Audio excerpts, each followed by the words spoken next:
নামাজ পড়িয়ে দেখা যায় 2-4 রাকাত পড়ার পরে এই হাঁটুটা মনে হয় ফাইটে যাচ্ছে।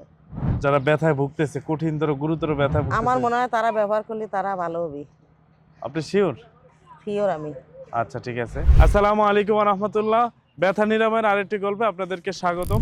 ব্যথা নিয়ে যারা এখনো ঘরে বসে বসে চিন্তা করতেছেন যে ব্যথা দূর হবে কিভাবে, ফার্মেসির ওষুধ কিনে খেয়ে দিন দিন আপনার শরীরের ক্ষতি করে ফেলতেছেন, যারা প্রাকৃতিকভাবে ব্যথার থেকে চিরমুক্তি পেতে চান, তাদের জন্য আমাদের শিফা পেন রিলিফ অয়েল। চলুন আমরা এক সম্মানিত কাস্টমারের কাছ থেকে তার ব্যথা মুক্তি পাওয়ার গল্পটা আমরা জেনে নিই।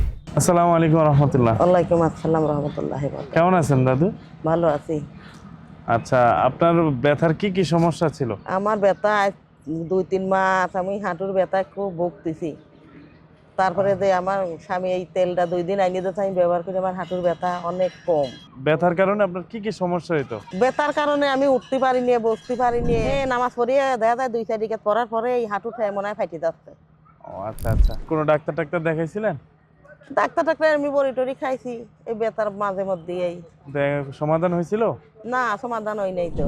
তো আমাদের এই এই শিফা পেন রিলিফ অয়েলটা আপনি কোথায় পেলেন? এটা আমার হাজবেন্ড আছে গিয়ে না কিনে নিয়ে আসে।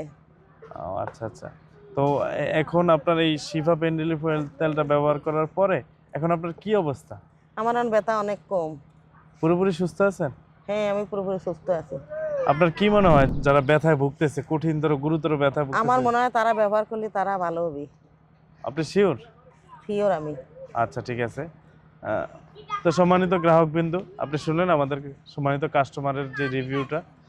তো আপনার মনে করলেন এভাবে অনেক হাজার হাজার কাস্টমারের আমরা পজিটিভ রিভিউর মাধ্যমে, ইভেন ব্যথা সমস্যার সমাধানের মাধ্যমেই আমরা শিফা পেন রিলিফ অয়েলটা আপনাদেরকে দিচ্ছি। যাদের যাদের কঠিন গুরুতর ব্যথার সমস্যা, তারা এখনই আমাদের শিফা পেন রিলিফ অয়েলটা সংগ্রহ করে নিন, ব্যথাকে বিদায় জানান। আসসালামু আলাইকুম রহমতুল্লাহ। শিফায়ের সাথেই থাকুন, সুস্থ থাকুন।